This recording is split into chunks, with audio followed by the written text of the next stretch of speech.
रहीम अस्सलाम वालेकुम नाजरीन, आप यूट्यूब चैनल देख रहे हैं। मैं इमरान खान हूँ। बहुत सारे लोग ये बता रहे हैं कि इमरान खान साहब ने जेल में ये बात की, वो बात की। ये चीज़ें सामने आई नहीं। जो इमरान खान साहब की सलमान सफदर साहब से बात हुई, उन्होंने बताई नहीं। अभी जब मैं वीडियो रिकॉर्ड कर रहा हूँ, अभी तक उन्होंने किसी से इसके बारे में ज़्यादा तस्करा नहीं किया। ऑफ द रिकॉर्ड अगर उन्होंने किसी को ये बात बताई है तो उन्होंने उसमें ये ताकीद भी की है कि ये बात आपने पब्लिक नहीं करनी।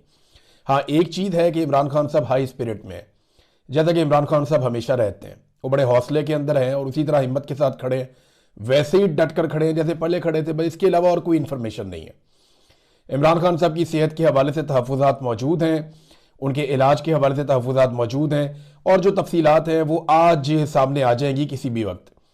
जब मैं ये वीडियो रिकॉर्ड कर रहा हूँ, आप थोड़ी देर के बाद सुन रहे होंगे। इसके बाद सुप्रीम कोर्ट ऑफ पाकिस्तान में ये मामला जाएगा।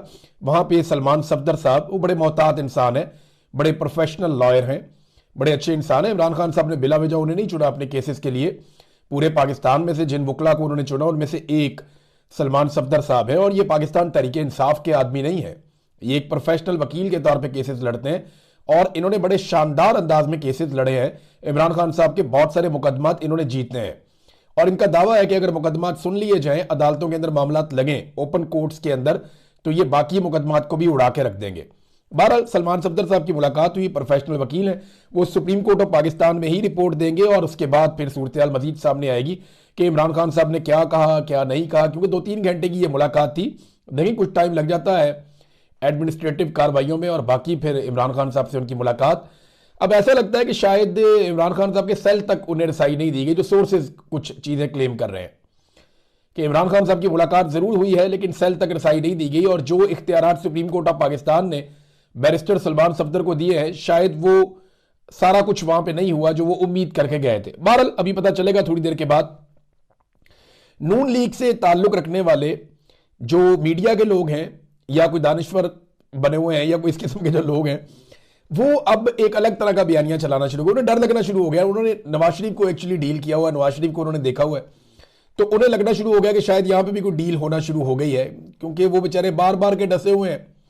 तो अब वो खबरें चला रहे हैं, जनाब ये तो कोई डील बनना शुरू हो गई है। कोई बयानिया इस तरह का बना रहे हैं कि शायद इमरान खान साहब को निकाल कर बनीगाला शिफ्ट कर दिया जाएगा, या कोई अस्पताल में शिफ्टिंग की बातचीत हो रही है, या कोई इमरान खान साहब को मुल्क से निकाल कर बाहर कहते हैं जी भिजवा देंगे। वो इस किस्म की बातें वो अब फैला रहे हैं, लेकिन ऐसा कुछ भी नहीं है।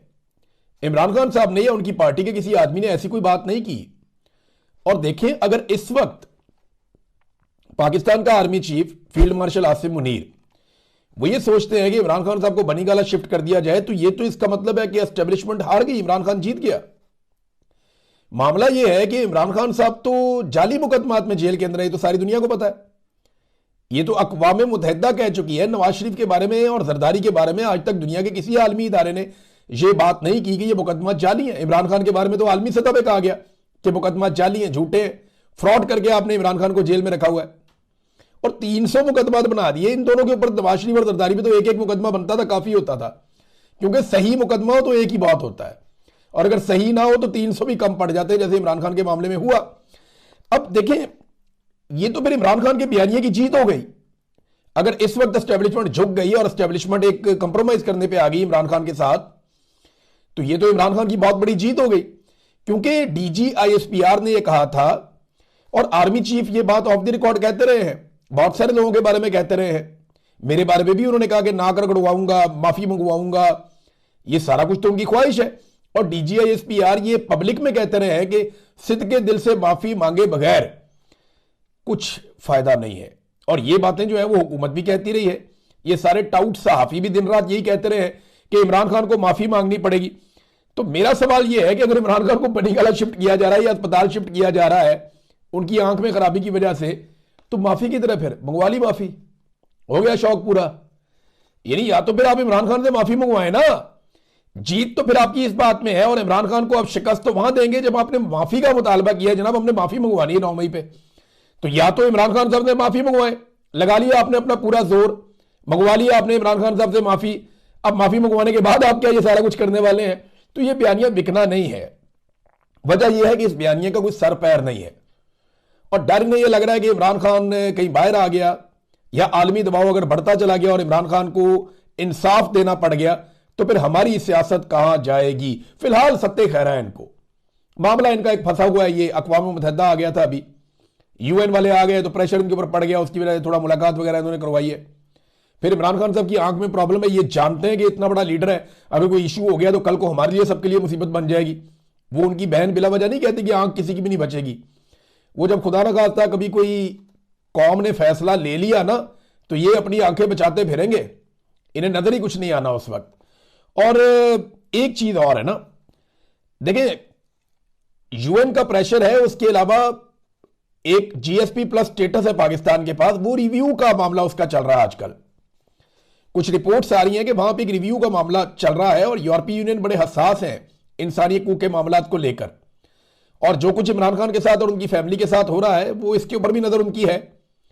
तो यहां पाकिस्तान की गवर्नमेंट के ऊपर एक प्रेशर बढ़ जाता है और उस प्रेशर को टैकल करने के लिए थोड़ा सा वो लीनियंट हो जाते हैं, थोड़ा पीछे हट जाते हैं 4 कदम। लेकिन इमरान खान के साथ इस वक्त किसी किस्म की डील मुझे नहीं लगता कि आसिम मुनीर साहब को सूट करती है। और आसिम मुनीर साहब इतने, मुझे वो उनकी ऐसी जरूरत लगती भी नहीं है कि वो इमरान खान साहब को इंसाफ देने की कोई जरूरत करेंगे कि मैं इमरान खान को इंसाफ दे देता हूं, इमरान खान बाहर आ जाए अदलिया से इंसाफ लेकर। इसके लिए बड़ी जरूरत और बड़ा हौसला और बड़ी हिम्मत चाहिए। अब आसिम मुनीर साहब ने तो खुद इस्तिस्ना ले लिया है, तो वहीं से मुझे आइडिया हो गया था कि वो कितने बहादुर हैं। इस्तिस्ना लेने वाला आदमी को बहादुर तो नहीं होता ना, वो तो कानून को फेस करता है बहादुर आदमी। पाकिस्तान की तारीख का पहला आर्मी चीफ है जिसने इस्तिस्ना ही ले लिया कि जनाब मुझे कोई मेरी रिटायरमेंट के बाद भी कुछ ना कहे, मैं घर चला जाऊं फिर भी मुझे कोई कुछ ना कहे। तो यहां से उनकी बहादुरी का आइडिया हो गया, ये इमरान खान को ऐसे नहीं। हाँ, इमरान खान साहब ने यह जरूर कहा है कि पाकिस्तान के लिए अगर किसी ने मेरे से बात करनी है तो वो आकर बात कर सकता है। ये ऑफर बड़े लंबे अरसे से इमरान खान साहब की मौजूद है। अभी तो देखें साइफर वाला मुकदमा खोला जा रहा है, यास्मीन राशिद इतनी बीमार है, उन्हें क्या उनके साथ सख्ती की जा रही है। इमरान खान साहब की एहलिया जेल के अंदर कैद है, उनके साथ सख्ती की जा रही है। तो ये जो लोग डीलों मिलों की खबरें बना रहे हैं ये ऐसे नहीं होता। मामला ये है कि इमरान खान साहब को दूसरा इंजेक्शन लगने का टाइम करीब आ गया। और एक बात मैं आपको और बताता हूं, मरियम रियाज भट्टू साहिबा हैं बुशरा बीबी की बहन, क्योंकि बुशरा बीबी की फैमिली की मुलाकात बुशरा बीबी से खुल चुकी है पिछले हफ्ते से, और उनसे फिर उनकी फैमिली की मुलाकात हुई है। उन्होंने अपनी फैमिली को जो बताया वो मरियम रियाज भट्टू साहिबा ने बताया, जो बुशरा बीबी की बहन है, कि इमरान खान साहब की आंख का जो प्रॉब्लम है वो कुछ 10% के करीब रिजॉल्व हुआ है। यानी 10% भी बेहतरी नहीं आई। जो जुमला एग्जैक्टली है वो ये है, इंजेक्शन लगने के बावजूद। अब आप एक बात और ज़हन में रखें कि इसका इंजेक्शन 4 हफ्ते के बाद लगता है। तो पहला इंजेक्शन हफ्ते का टाइम था, जुम्मे हफ्ते की दरमियानी रात थी, ये तब लग गया था जनवरी में। तो अब ये बिल्कुल टाइम सर पे आया हुआ है। अगले 1 हफ्ते में, 8 दिन में, 10 दिन में ये इंजेक्शन दोबारा लगना है। अगले 8 से 10 दिन के बीच में ये इंजेक्शन 20 तारीख के आसपास दोबारा लगना है इमरान खान साहब को। अब ये दोबारा इंजेक्शन लगाना है तो हर दफा तो आप इमरान खान को छुपा छुपा के नहीं ला सकते। अब तो पाकिस्तान तहरीक इंसाफ ने भी कोई ना कोई बंदोबस्त किया होगा कि उन्हें पता चले कि इमरान खान साहब को जेल से निकाला जा रहा है और लाया जा रहा है इंजेक्शन लगाने के लिए, और कहां लाया जा रहा है। तो ये इससे पहले पहले इन्हें कोई बंदोबस्त कर लेना चाहिए, और मेरे ख्याल में शायद ये कर भी लेंगे कि इमरान खान साहब का किस तरीके से ये इलाज करवाना है और किस तरीके से उनको दूसरी मरतबा इंजेक्शन देना है। जेल के अंदर इंजेक्शन दिया नहीं जा सकता, आंख का प्रॉब्लम बढ़ रहा है, लाना पड़ेगा ऑपरेशन थिएटर में। जब ऑपरेशन थिएटर में लाएंगे और इमरान खान साहब के डॉक्टर्स को इस बात का पता होगा तो ये बहुत बड़ी मुसीबत बन जाएगी। और ये कोई 4 दिन का ही टाइम होता है बीच में दूसरा इंजेक्शन लगने में, यानी ये ऊपर नीचे ज्यादा इसमें डिले नहीं कर सकते। वो जो फ्लेक्सिबिलिटी है, टाइम की जो रेंज है, वो 2-3 दिन की है कि 28 दिन के बाद या 4 हफ्ते के बाद वो इंजेक्शन दोबारा लगना है। तो ऐसा नहीं है कि आप 5 हफ्ते के बाद लगा दें, नहीं, और ऐसा भी नहीं है कि आप 3 हफ्ते के बाद लगा दें, वो भी नहीं। वो आपको एग्जैक्टली उसी टाइम के बीच में इंजेक्शन लगाना होता है। अब वो इंजेक्शन तो इन्हें लगाना पड़ेगा, निकालना पड़ेगा इमरान खान साहब को। कौन से हॉस्पिटल में लेकर जाते हैं, कैसे लेकर जाते हैं, ये एक अलग कहानी है। लेकिन इमरान खान साहब की जो अपनी डॉक्टर्स की टीम है, उन तक अगर रसाई इमरान खान साहब की हो जाती है तो फिर बहुत सारी चीजें और क्लियर हो जाएंगी। बहरहाल आज कुछ स्टेटमेंट वगैरह जब आएंगे तो हमें पता चलेगा। ये मामला अभी हम यहां रोक देते हैं क्योंकि इसमें डेवलपमेंट अभी आने वाली है, ये एक डेवलपिंग स्टोरी है। नाजरीन, ये जो राणा सनाउल्लाह साहब के साथ हुआ ना आसमा जहांगीर कॉन्फ्रेंस में, वही अमीर मुकाम साहब के साथ भी हो गया। राणा सनाउल्लाह साहब आए, लोगों ने वहां पे शटअप की आवाजें दी, शेम के नारे लगाए और हाल खाली करके चले गए वहां से। राणा साहब को बहुत बड़ी तौहीन हुई राणा साहब की। अब अमीर मुकाम साहब जो हैं वो गए लैपटॉप बांटने के लिए। लैपटॉप लेकर एक बंदा जाए तो लोग चले बात सुन ही लेते हैं, लेकिन वो लैपटॉप बांटने के लिए जिस यूनिवर्सिटी में गए वहां पे गेम होगी उनके साथ। वहां तलबा बहुत बड़ी तादाद में थे, वो हॉल के अंदर भी हॉल के बाहर भी उन्होंने कैदी नंबर 804 के नारे लगा दिए। अमीर मुकाम साहब का सारा प्रोग्राम जो है वो वहां पे तबाह हो गया और शो जो है उनका पिट गया, फिर उन्हें वहां से निकलना पड़ा। तो ये अब जिस जगह भी जा रहे हैं इनके साथ ये हालात होते हैं।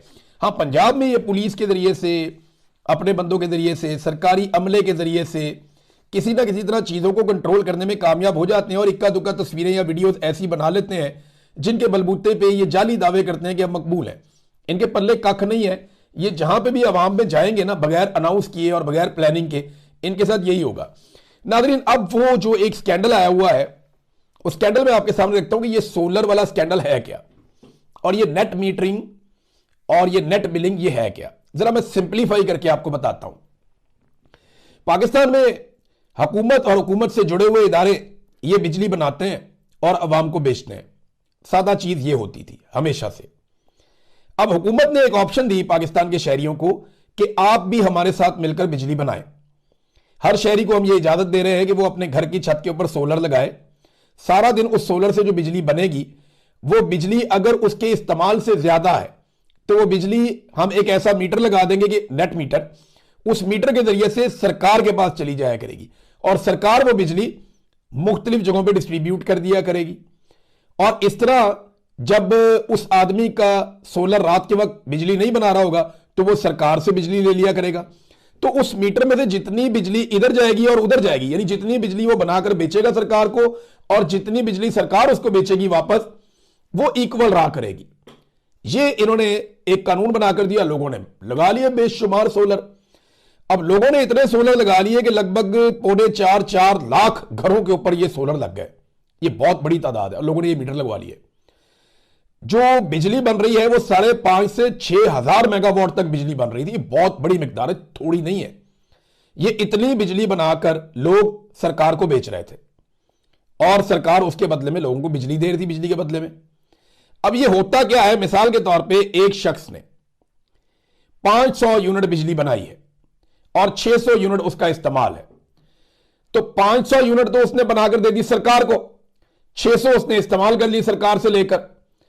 अब जो बिजली उसने इस्तेमाल की उसमें 100 यूनिट के उसने पैसे देने थे, बाकी 500 के साथ बराबर हो गया। यानी ये यूनिट के साथ यूनिट का मुवाजना करके बराबर कर देते थे। अब इन्होंने क्या किया, जब इन्होंने सोलर वाली ये पॉलिसी मुतारफ करवाई, उन दिनों में ये खबरें आ रही थी, बहुत सारे लोग ये दावा कर रहे थे कि शहबाज शरीफ का बेटा सलमान शहबाज और नवाज शरीफ का बेटा हुसैन नवाज, ये खबरें आ रही थी पाकिस्तान के अंदर। बहुत सारे लोग ये दावा कर रहे थे और उनका ये कहना था कि इन्होंने बड़े पैमाने पर सोलर इकट्ठे कर लिए और ये अब सोलर फरोख्त करने के लिए सरकार सोलर के लिए पॉलिसीज लेकर आ रही है। ये पॉलिसी भी उन पॉलिसीज में से एक थी 2024 में। फिर इन्होंने कहा था जनाब हम बेशुमार लोगों को मुफ्त सोलर लगा के देंगे, वो भी एक पॉलिसी आई और सोलर की कीमत भी फिर लोगों ने मुनाफा कमाया टका के। अब आप समझ गए सारी बात।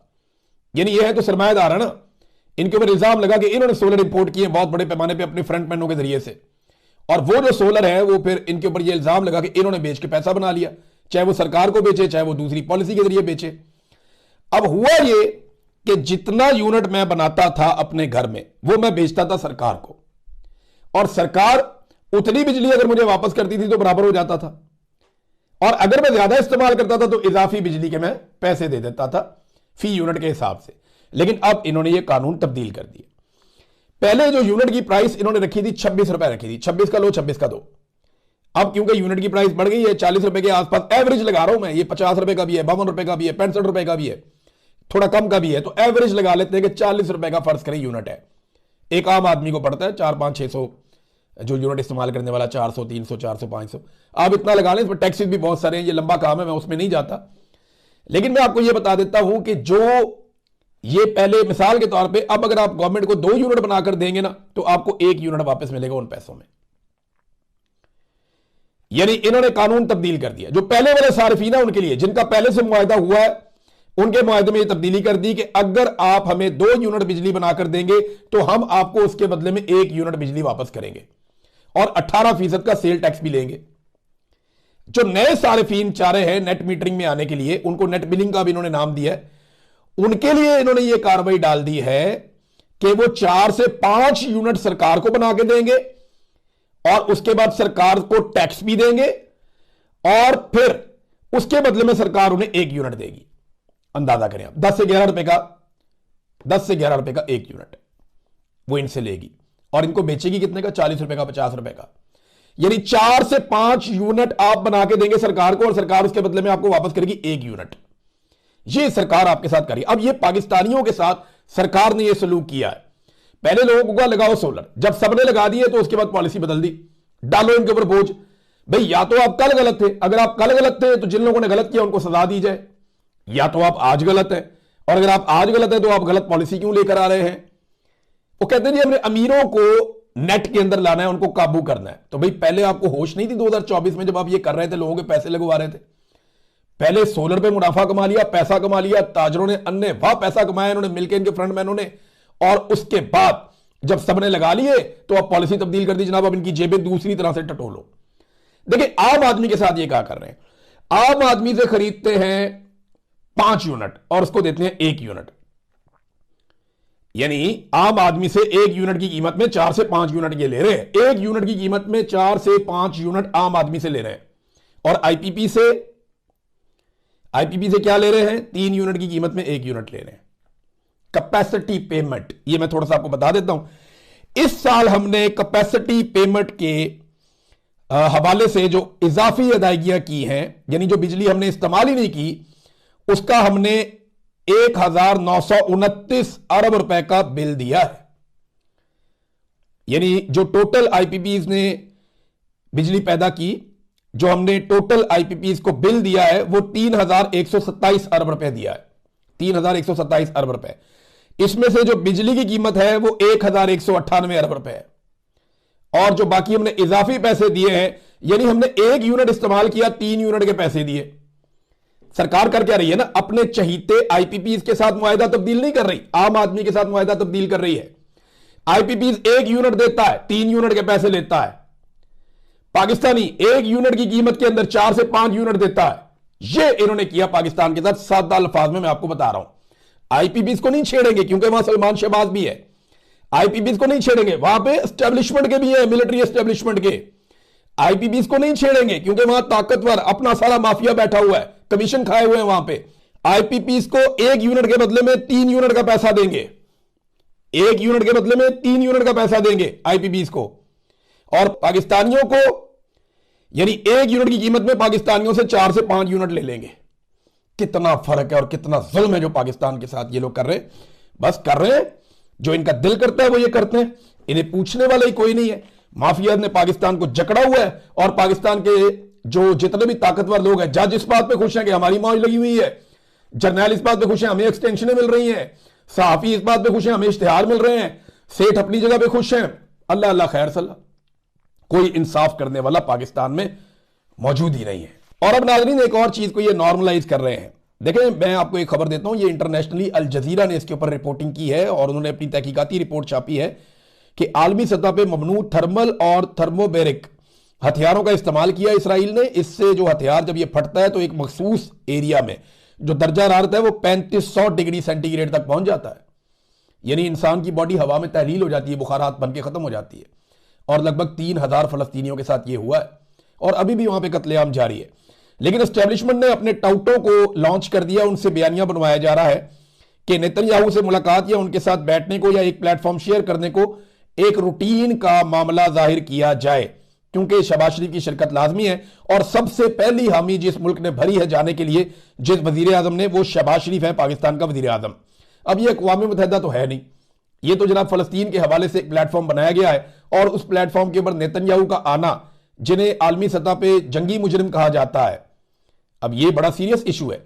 और दूसरी बात आप एक और देखें ना, आप स्टेज शेयर करने जा रहे हैं नेतन्याहू के साथ, जबकि यूरोप के अखबारात में और उनका मीडिया इस बात के ऊपर वावेला कर रहा है कि वो अमेरिका जाते हुए यूनान की और फ्रांस की और इटली की फिजाई हुदूद कैसे इस्तेमाल कर सकता है। यानी यूरोप में इस बात का रोला पड़ा हुआ है कि ये नेतन्याहू जंगी मुजरिम है, इसने जंगी जराइम किए हुए हैं, ये हमारी फिजाई हुदूद कैसे इस्तेमाल कर सकता है। वहां पे मीडिया ने ये रोला डाला हुआ है अवाम ने, और यह पाकिस्तानी वजीर आजम भाग के उसी प्लेटफॉर्म के ऊपर बैठने जा रहा है और पाकिस्तान के अंदर टाउट एस्टेब्लिशमेंट के कहने के ऊपर इस चीज को नॉर्मलाइज कर रहे हैं। पाकिस्तान की एस्टेब्लिशमेंट की दिली ख्वाहिश है इसराइल के साथ ताल्लुकात तो करें आप नॉर्मलाइज, यार क्या फर्क पड़ता है। आप करें, आपने इतना गंद मारा पाकिस्तानियों को नहीं आपने पूछा, तो आप किसी और को क्या पूछेंगे? आप करें जो आपका दिल करता है, लेकिन खुलकर करें, कौम को चूरन ना बेचें, बेवकूफ ना समझें, कौम को बेवकूफ मत बनाएं। आप ये ना कि हम इस्लाम के लिए कर रहे हैं, ताहिर अशरफी को छोड़ के जनाब फलस्तीनियों के लिए सबसे बड़ी आवाज शहबाज शरीफ है दुनिया में, ये चूरन आप ना बेचें कौम को। ये ना कहें कि आप जनाब यरूशलेम के लिए खड़े हैं, या आप फलस्तीनियों के लिए खड़े हैं, या आप उम्मत मुस्लिमा के लिए, ये ना करें। आप लोगों को बेवकूफ ना बनाएं, सीधी सीधी बात करें कि जनाब हमारा इसमें फायदा है, हम इसराइल को तस्लीम करने जा रहे हैं, या हम बोर्ड ऑफ पीस का इसलिए हिस्सा बने कि हम प्रेशर नहीं ले सकते, या हम अमेरिका के साथ चलना चाहते हैं, हम अमेरिका का सपोर्ट हासिल करना चाहते हैं, और जैसे अमेरिका कहेगा हम वैसे ही चलेंगे। तो आप खुलकर कहें ये बात, आपको किसने क्या कहना है, कोई फर्क नहीं पड़ेगा आपको इससे। हाँ, एक बात है कि एक बहुत बड़ी खलीज पैदा हो जाएगी और फ्यूचर में आप इसको भुगतेंगे, मुझे ऐसा लगता है, पाकिस्तान के हालात को देखकर तो लगता है। अब तक के लिए इतनी, अपना ख्याल रखिएगा, अपने चैनल का भी। अल्लाह हाफिज।